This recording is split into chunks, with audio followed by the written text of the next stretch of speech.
Views expressed on this program are those of the hosts, guests, and callers, and are not necessarily those of this station, its management, or other advertisers. You're listening to Transformation Talk Radio.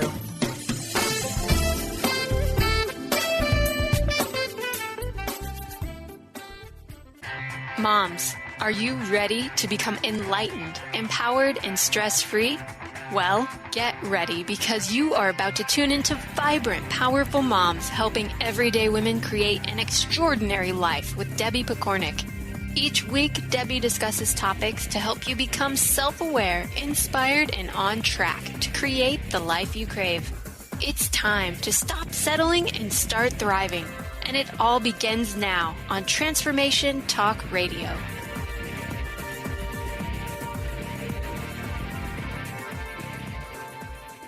Welcome to Vibrant, Powerful Moms, a half hour focused on helping you realign with your vibrant, powerful self so that you can fully enjoy the life you've come here to live. I'm your host, Debbie Pokornik, and today I want to tackle a few parenting beliefs that increase stress and decrease performance. So if you're a parent, and especially if you're raising young kids right now, you'll likely find this very applicable to your life. If, on the other hand, you're not actively raising a child at the moment, you can still enjoy this by thinking about other areas that it might be applicable in your life. So just a little bit of mental gymnastics there, and it should still work for you. So I encourage you to notice both the obvious way that it applies with your kids and also to go a bit deeper with it and think about how it might apply to you in something new that you're learning, maybe at work, or maybe you're at university, or even in a significant relationship that you're in. Anything that you're relatively new at, really care about, and tends to change or grow can be affected by what I'm sharing. All right? So back to parenting. Becoming a parent is one of the most life-altering experiences a person can make. One day you're responsible for only yourself, and the next you're in charge of the very survival of another. The overwhelming emotions, the fear of making a mistake, and the incredible uncertainty can leave new parents quite breathless. With each successful moment, you gain more confidence, only to take 2 giant steps back anytime something goes wrong. Now, I believe, all things considered, people are doing the best they can with what they know in any moment in time. You likely entered into the role of parenting wanting to be good at it and to raise a well-balanced child. It's just once you're in it that things often go in a different direction. Maybe your child doesn't behave the way you expected them to, or maybe they go through a really tough spot, or your partner's going through a tough spot, and maybe all this piggybacks on a tough situation that you're facing in another area of your life. Now, I'm not suggesting that you're raising unbalanced children or that you're not good at this task. I am suggesting this job could be a lot easier with more support, less judgment, and increased understanding from others and from yourself. When you feel supported by the people around you, your confidence improves, which allows you to access your creativity more easily, helps you to problem solve, and keeps you more connected to your own resiliency, which is that sense that you truly can handle whatever life throws your way. When we don't pay attention to the things in our lives that are guiding a lot of our behaviors, reactions, and judgments, it makes life so much harder than it needs to be, and by extension, decreases your personal vibrancy. Let me illustrate with a story of my own. It's 24 years ago, so I'm 27 years old. I'm a brand new mom. My son, who was born 2 weeks early at 6 pounds, 6 ounces, is a week old. I'm sleep deprived. And although breastfeeding's going okay, I'm so sore that I'm really not sure I'm doing it right. And I'm a little anxious about my baby being jaundiced, even though I've been assured that this is totally normal. The phone rings and it's the public health nurse wanting to come visit us at home just to make sure everything's going okay, to weigh my baby, and to answer any questions that I might have. Yay! I would love the support. She arrives that afternoon. She's kind, patient, knowledgeable, and most importantly, supportive. Just what I need. As our time together comes to an end, she says, "You need to start giving him vitamin D. It's a liquid and most babies love it. So have your husband pick some up and just squirt about half a dose into his cheek. It's kind of sweet, so he won't mind. And once he's used to it, he'll probably see it as a treat."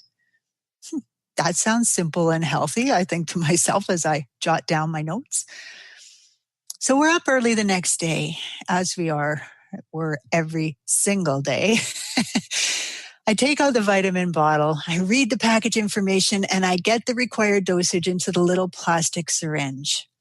"Here you go, honey, a little treat for you that will help you grow big and strong." I squirt a little bit into his cheek and he turns his head away as if I just assaulted him with an actual needle. And then he spits the sticky orange liquid out onto his chin. So I take my finger, I scoop up the orange liquid, I push it back into his mouth. "Don't be silly. The nurse says you'll love it once you get used to it." Except he doesn't. He's looking kind of mad now, and as he opens his mouth to complain, I squirt some more into his cheek. He looks like he's trying to spit it out, but he also looks like he wants to howl in protest. So he takes in a deep breath, except he doesn't get oxygen. He sucks the sticky orange liquid into his lungs. His little eyes are so wide and his body stiffens in panic. He's making this kind of coughing, wheezing noise, telling me that he can't get air or even a deep enough breath to cough it out. I'm fighting a strong urge to panic. Oh my God. The nearest hospital is 15 minutes away. I can't drive and give CPR at the same time. Oh, I think I've killed my baby. Less than 10 seconds have passed since I injected the liquid, but it feels like an hour. Get a grip, Debbie. You're the mother. Do something. So I flip my baby head down on my arm. I just took infant CPR about a month ago, and I try to do something resembling a baby Heimlich, which is basically pummeling his back. He's kicking and struggling to breathe. And as I turn him back over, he's starting to look a little blue. Tears are streaming out of his eyes, and they're pouring down my face now. In total desperation, I lift my shirt and put him on the breast. He latches on, and I'm not even sure why it works because the sticky orange liquid's in his lungs, which is not where the milk goes, but it seems to help. Oh my gosh. I'm like shaking. My nose is running all over the place.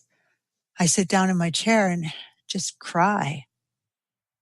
Now, can you see how in that short time span, I went from being a fairly confident mother of a newborn to a quivering, emotional wreck? I felt like such a failure. What kind of mom can't even give their baby some vitamin properly? But here's where the story gets even more interesting. It's a week later, and the nurse comes back for another visit. I'm trying to tell her my story, but I can feel the emotions welling up inside of me. I glance over at her and she has this big smile on her face. She's shaking her head and her shoulders tell me she's holding in a laugh. "Oh, I'm sorry for laughing," she says. "I'm sure it didn't feel at all funny to you. If it helps, this is definitely not the first time I'm hearing a story like this. But vitamin D is very important, especially for breastfed babies, so try again. He'll stop fighting you once he realizes you mean business." I want to argue with her. Something inside is telling me that my situation is different from anyone else's. Also, my baby wasn't fighting me. He was choking to death. I also want to tell her I did try one more time, and while it wasn't nearly as dramatic, I still didn't get any vitamin into him. It just went all over us. There has to be a different way. I've been doing some reading. Can't we get the vitamin D from the sun? But I don't say any of this. My chin is quivering and the tears are now flowing down my cheeks. And I know that if I open my mouth to tell her any of this, I will fall apart completely. So I nod my head, wipe my face on my sleeve, grab a Kleenex, take a shaky breath, and I watch the nurse measure and weigh my baby. Now, of course, back then, I didn't know about personal power, intuition, or the incredibly important need for every one of us to reclaim our voice. Reflecting on it now, I had two deep-seated beliefs guiding my actions. Number one, the doctors, and by extension, the public health nurse, knows best. And if you love your baby, you should listen to them. I mean, just because I read What to Expect When You're Expecting cover to cover doesn't mean I'm an expert. And number two, if you don't listen to the authorities, they can see you unfit as a mother and maybe even take your baby away. Isn't that amazing? Here I am, a social worker by profession, a woman who has declared to anyone who will listen that I truly want to be the best mom I can possibly be. And yet, rather than feel supported and encouraged by this critical support system, I feel scared and unwilling to stand up for what I feel needs to be said.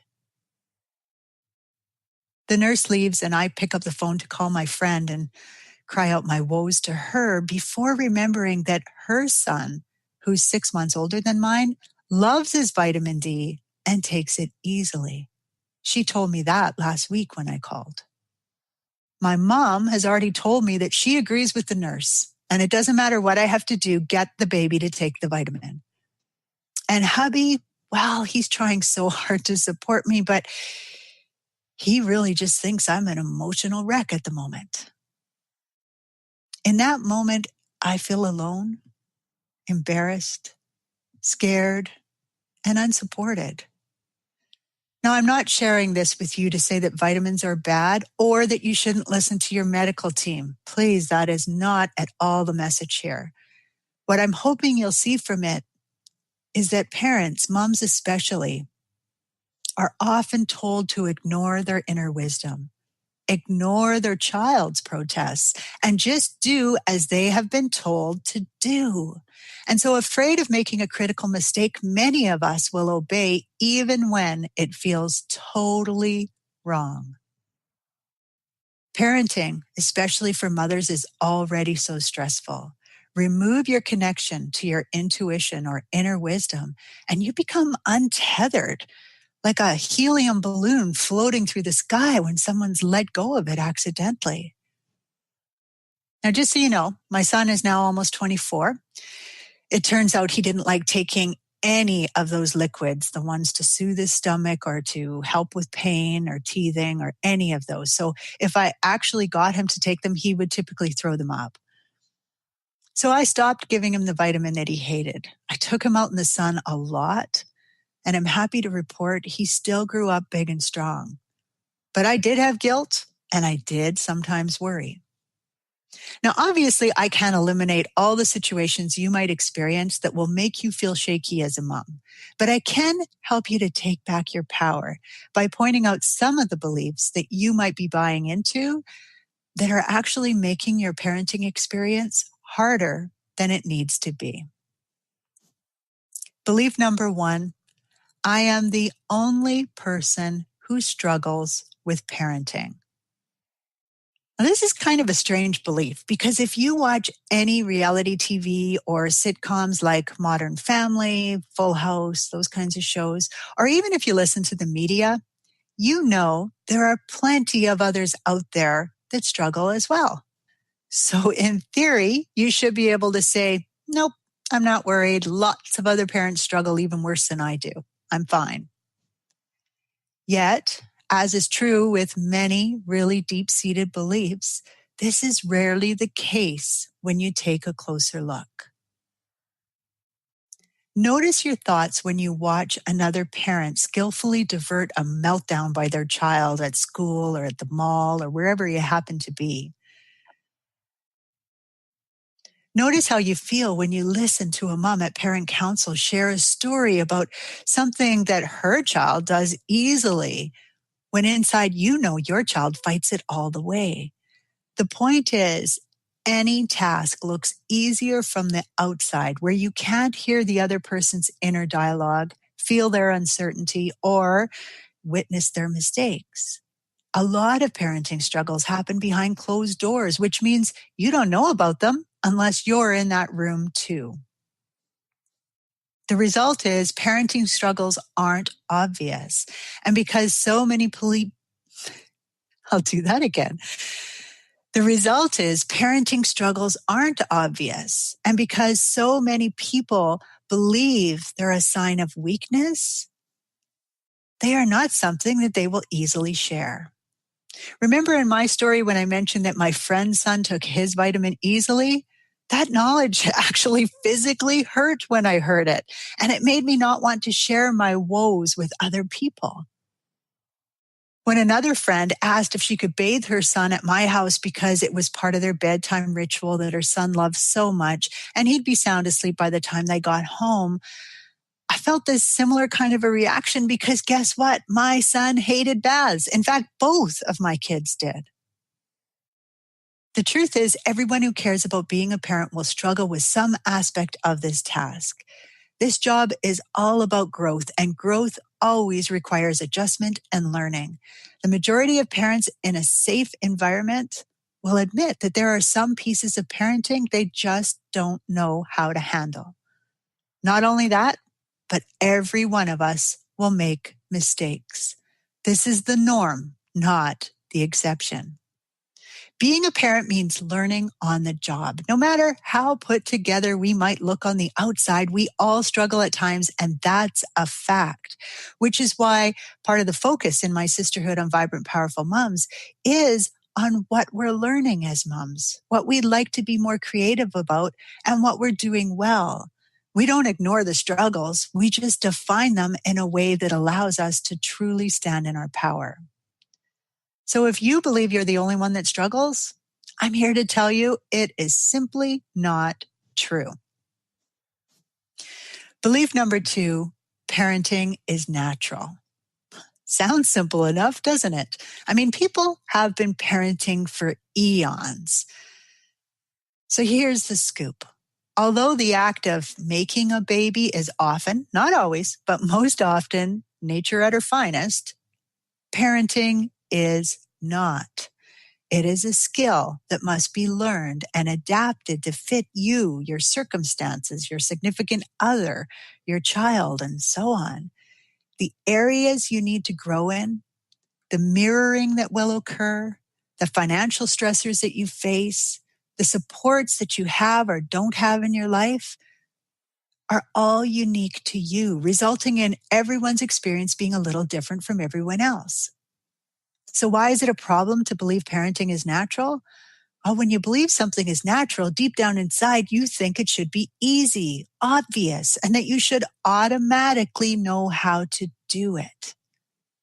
To take this a step further, when you think something is natural, you don't give a lot of thought to how it might be done. In other words, you don't believe there's a lot of choices, which means you don't access your inner wisdom and use your creativity to develop new ways of being. When something is natural, we feel like there's no other choice but to do things the way we have seen them done in our own lives. So for example, if you were raised in a home where you were spanked or threatened to be spanked when you misbehaved, this form of punishment can feel natural to you, even though spanking and threatening might not fit at all with the kind of person that you are, with what you're trying to teach your kids, never mind your own beliefs, conscious beliefs, and perhaps even training around gaining compliance from others. When we believe something is natural and it's not, we limit our choices. We rarely look beyond what we believe to be true. This limits us to the tools that we have in our toolbox from our own upbringing. They are not natural. but they are familiar. When something is natural, you will do it in a predictable way, even if you are not encouraged or shown how to do it. So, for example, think about a baby learning to walk. Unless something's getting in the way of him physically being able to walk, he will quite naturally start pulling himself up on things, cruising around furniture, and walking on his own. The amount of time he spends in each stage will be unique to him, and the age he becomes mobile will vary, but the process itself will happen, even if he's being raised in a family that does nothing to encourage him to try to walk. Can you see the difference between this natural process and the learned role of being a parent? Parenting is not natural. It is a unique process that can be done so many different ways. It's actually quite mind-boggling. When you embrace this, you free yourself up to ask questions, get creative, seek out support, and perhaps most importantly, move beyond the idea that there's only one right way to do things. Belief number 3, I should be able to do this without any help. Even though consciously at this time in history, people are starting to recognize that asking for help is not, in fact, a sign of weakness, many people still struggle with the idea that they might need help with something that feels like such a natural part in our life. Of course, now that you understand parenting is not natural, this idea should be a lot easier to overcome. Beliefs are like a tree. They're supported by roots, some of which stretch out really far and grow really thick, but they're in your subconscious mind, not your conscious one, just like the roots of the tree are deep down under the ground. This means simply becoming aware of a belief is not enough to take away its power over you. You have to do a bit of work to really chop out all the roots if you want to get rid of it. For example, remember in my story about the public health nurse and my son, I mentioned that there were 2 beliefs stopping me from really standing up for myself. The second belief was if you don't listen to the authorities, they can see you unfit as a mother and maybe even take your baby away. This belief runs very deep for many of us and can definitely interfere with any desire to ask for help. Even though we know we're really good people, we know we're not the kind that, child and family would be looking for. Our system is kind of broken, and that's a whole other discussion we'll have another day. Now, my first belief was also part of this root system. I can't ask for help because the doctor knows best. And what I'm feeling at the moment is going against what the doctor, or in this case, the nurse, is telling me. And here's the kicker. At the time, I didn't even know I had these beliefs. So these are just 2 of the big roots you might have as well. Yet there are probably plenty more holding up that tree. So I challenge you to start noticing how easy it is for you to ask for help, and also notice what gets in the way or stops you from doing it more often. Now, just a quick note. It's usually easier for us to ask for help with things we feel that we're not expected to know. So sometimes it's really helpful to look at your expectations for yourself and use those to guide you to help you uncover the underlying beliefs. That's all I have time to share for right now on this topic, but it is definitely one that we talk about in our Sisterhood of Vibrant, Powerful Moms. So if you feel this is something you'd like to explore further, I really hope that you'll look into it and perhaps join us. In closing, parenting is not about being perfect. It is about learning, growing, and unconditionally loving yourself and your child. When you're living with awareness, you regain an important piece of your power. One that allows you to feel like you have a bit more control in your life, even though control is actually an illusion. But this makes it easier for you to stay tuned in to your intuition, to access your inner wisdom, and perhaps even speak up when someone tells you that there's only one way to raise a healthy child. With much respect for you and the journey you are on. This is Debbie Pokornik, wishing you a vibrant and powerful day. You've been listening to Vibrant, Powerful Moms with host Debbie Pokornik. If you've enjoyed this show, please give us a shout out and leave us a positive review. To find out more about Debbie and her sisterhood of Vibrant, Powerful Moms, visit empoweringenergy.com. That's empowering with letters NRG.com. This is Debbie Pokornik with a break-free parenting tip. If you use your parent power to build respect and to guide your child, it will help you set a strong foundation for the years ahead. If you use your power only to get your way, it will cause much grief and frustration. The choice is yours, and you do have the power to make a difference.